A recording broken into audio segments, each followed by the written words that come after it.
Halo teman-teman, welcome back to my YouTube channel. Jangan lupa like, komen, dan subscribe ya. Nah, kali ini kita akan membahas mengenai tugas akhir mata kuliah metode penelitian pendidikan biologi, program studi Tadris Biologi Universitas Islam Negeri Kiai Haji Ahmad Siddiq Jember, dengan dosen pengampu yang terhormat Ibu Heni Setiawati, SSI, MPD.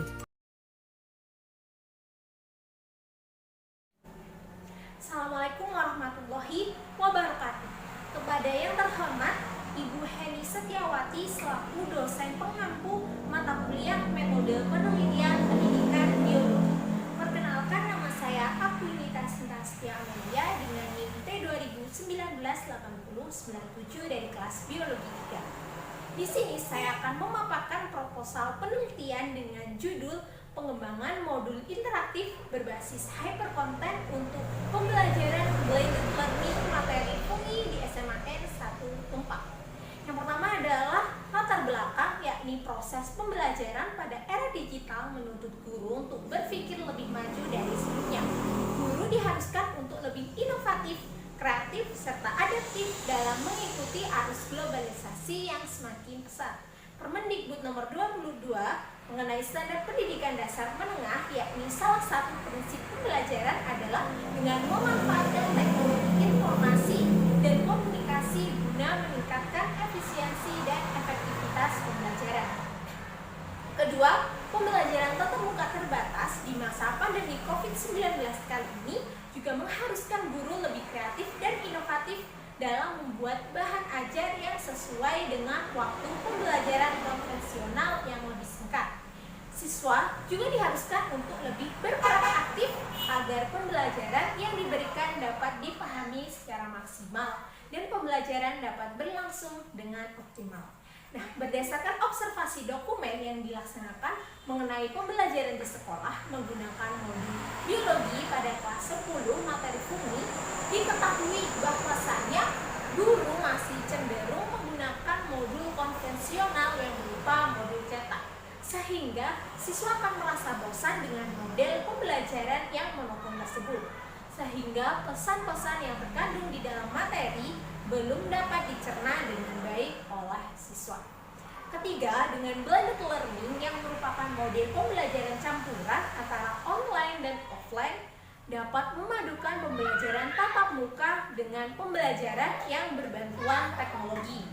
Keempat, salah satu yang dapat digunakan adalah modul elektronik atau e-modul interaktif yang dapat didesain dengan beberapa aplikasi software. Salah satunya adalah aplikasi Canva. Nah, modul elektronik juga dapat dikembangkan lagi, yakni menggunakan hypercontent atau bisa disebut dengan e-modul berbasis hypercontent. E-modul hypercontent ini dapat mengakses semua tautan yang ada di internet melalui kode QR atau hyperlink. Yang selanjutnya adalah rumusan masalah. Yang pertama, bagaimana karakteristik pengembangan e-modul interaktif berbasis hypercontent dalam pembelajaran tatap muka terbatas materi FUNGI kelas 10 di SMA. Yang kedua, bagaimana kelayakan modul interaktif berbasis hypercontent dalam pembelajaran tatap muka terbatas materi FUNGI kelas 10 di SMA. Dan yang ketiga adalah bagaimana respons siswa terhadap e-modul interaktif berbasis hypercontent dalam pembelajaran tatap muka terbatas materi FUNGI kelas 10 di SMA. Yang selanjutnya adalah spesifikasi produk yang diharapkan, yakni yang pertama adalah e-modul yang dikembangkan sesuai dengan KD dan KI materi FUNGI pada pembelajaran biologi di kelas 10 SMA. Yang kedua, modul interaktif akan dirancang untuk digunakan di sekolah dan secara mandiri dengan berbasis hypercontent. Yang ketiga adalah e-modul interaktif disajikan dalam bentuk elektronik dengan bantuan aplikasi Canva. Yang keempat, e-modul elektronik yang dikembangkan dapat diakses dengan mudah melalui kode QR. Dan yang kelima, tampilan e-modul akan lebih menarik dengan materi-materi yang mudah dipahami serta menu yang mudah untuk digunakan. Yang keenam, e-modul dapat digunakan secara linear maupun non-linear. Dan yang ketujuh, e-modul interaktif akan dilengkapi dengan gambar, video, animasi, serta audio visual yang dapat membantu siswa untuk memahami materi dan menambah motivasi belajar, yang dihubungkan dengan buku dan media lain melalui kode QR dan hyperlink. Yang ke-8, e-modul dilengkapi dengan evaluasi yang dapat berbentuk post-test dan pre-test. Yang ke-9, modul menyediakan penelitian dan umpan balik.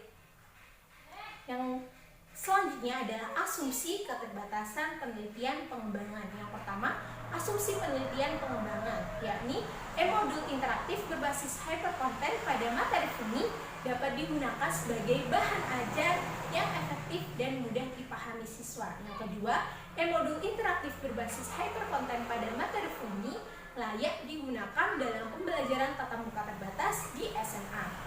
Yang kedua adalah keterbatasan pengembangan, yakni e-modul hanya diuji pada kelas 10 di SMA N1 Tumpang saja. Yang kedua adalah e-modul dalam penelitian ini harus menggunakan jaringan internet untuk mengaksesnya. Yang ketiga, e-modul hanya dikembangkan dalam satu materi pembelajaran, yakni materi FUNI. Yang selanjutnya adalah definisi istilah. Beberapa istilah penting yang digunakan dalam pengembangan e-modul ini adalah sebagai berikut. Yang pertama adalah penelitian pengembangan adalah suatu jenis penelitian yang bertujuan untuk mengembangkan suatu produk dan menguji kevalitan dan keefektifan produk yang dikembangkan.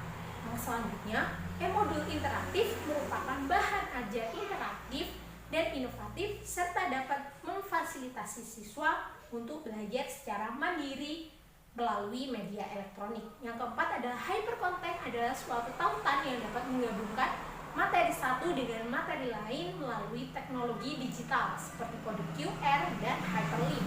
Yang selanjutnya adalah metode pembelajaran blended learning merupakan model pembelajaran yang menggabungkan pembelajaran secara tatap muka dan pembelajaran secara online. Yang ke-8, materi FUNI merupakan materi untuk siswa kelas 10 SMA yang mempelajari tentang pengelompokan jamur yang mendapat pada KD-7. Nah, yang selanjutnya adalah landasan teori. Yang pertama adalah modul. Modul elektronik atau e-modul interaktif merupakan modul yang tidak dalam bentuk cetak, melainkan dalam bentuk media elektronik berupa web atau software. Isi dari e-modul sama dengan modul cetak, tetapi modul lebih interaktif dan menarik minat baca siswa. Karakteristik yang dapat diterapkan pada e-modul hypercontent adalah yang pertama, setiap bagian yang ada pada modul hypercontent memiliki komponen pembelajaran yang mandiri sehingga dapat dipelajari secara non-linear. Yang kedua adalah bagian isi dibagi menjadi beberapa bagian. Nah, setiap bagian memiliki subbagian masing-masing dengan pembatas berupa materi dari internet melalui hyperlink. Dan yang selanjutnya, materi dari internet ini akan menjadi ciri khas dari hypercontent ini. Nah, karena mengakses materi tersebut menggunakan hyperlink maupun kode QR. Selanjutnya adalah penelitian terdahulu. Yang pertama, penelitian oleh Edi Wibowo pada tahun 2018 dengan judul Pengembangan Bahan Ajar E-Modul menggunakan aplikasi Vsauce Flipbook Maker. Dan yang kedua adalah penelitian oleh Giovanni Bayu pada tahun 2021 dengan judul Pengembangan e-modul interaktif berbasis web pada materi metabolisme kelas 12. Yang ketiga adalah penelitian oleh Aisyah pada tahun 2020 dengan judul Pengembangan e-modul dengan menggunakan aplikasi Canva dan kalkulator Casio ClassWiz pada materi fungsi naik dan fungsi turun. Metode penelitian yang pertama adalah penelitian dan pengembangan ini menggunakan metode penelitian dan pengembangan Research and Development dengan model ADIE yang terdiri dari 5 tahapan, yakni pertama analyze, yang kedua adalah perencanaan atau desain, yang ketiga pengembangan atau develop, yang keempat penerapan atau implement, dan yang terakhir adalah evaluasi atau evaluate. Dan pada masing-masing tahapan akan terdapat revisi setelahnya, yakni menurut Branch pada tahun 2019. Uji coba produk dilakukan untuk mengetahui validitas produk yang telah dikembangkan, meliputi yang pertama adalah subjek, uji coba, jenis data, dan instrumen data dan analisis data. Yang pertama adalah subjek coba. Pada penelitian ini berjumlah 90 siswa kelas 10 IPA di SMA Negeri 1 Tumpang dengan validator yang bertugas untuk melakukan validasi terhadap instrumen e-modul interaktif berbasis hypercontent materi ini. Validator terdiri dari ahli materi, ahli media, ahli bahasa, dan ahli praktisi. Yang kedua adalah jenis data. Dalam penelitian ini, peneliti menggunakan dua jenis data. Yang pertama adalah data kuantitatif yang berupa data yang diolah dengan menggunakan angka. Data ini diperoleh dari hasil skor angket yang diberikan pada guru dan siswa serta hasil validasi. Yang kedua adalah data kualitatif berupa data deskriptif dalam bentuk kalimat. Data ini diperoleh dari saran dan komentar siswa dari validator terhadap produk yang dikembangkan. Yang ketiga adalah instrumen pengumpulan data. Instrumen yang digunakan dalam penelitian ini ada 3, yakni lembar validasi, lembar angket, dan lembar observasi pelaksanaan pembelajaran.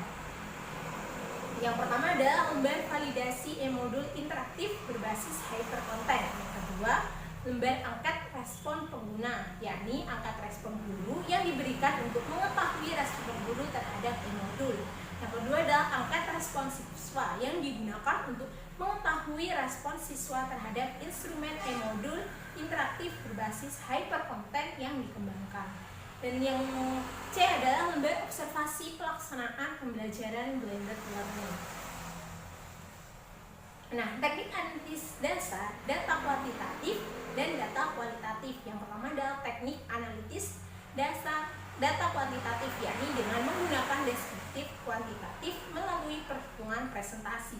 Yang kedua adalah teknik analisis data kualitatif, dan yang ketiga analisis data kualitatif menggunakan analisis deskriptif kualitatif dengan teknik analisis yang digunakan untuk menganalisis komentar dan saran lembar validasi dan lembar respon. Nah, cukup sekian presentasi mengenai proposal yang saya lakukan.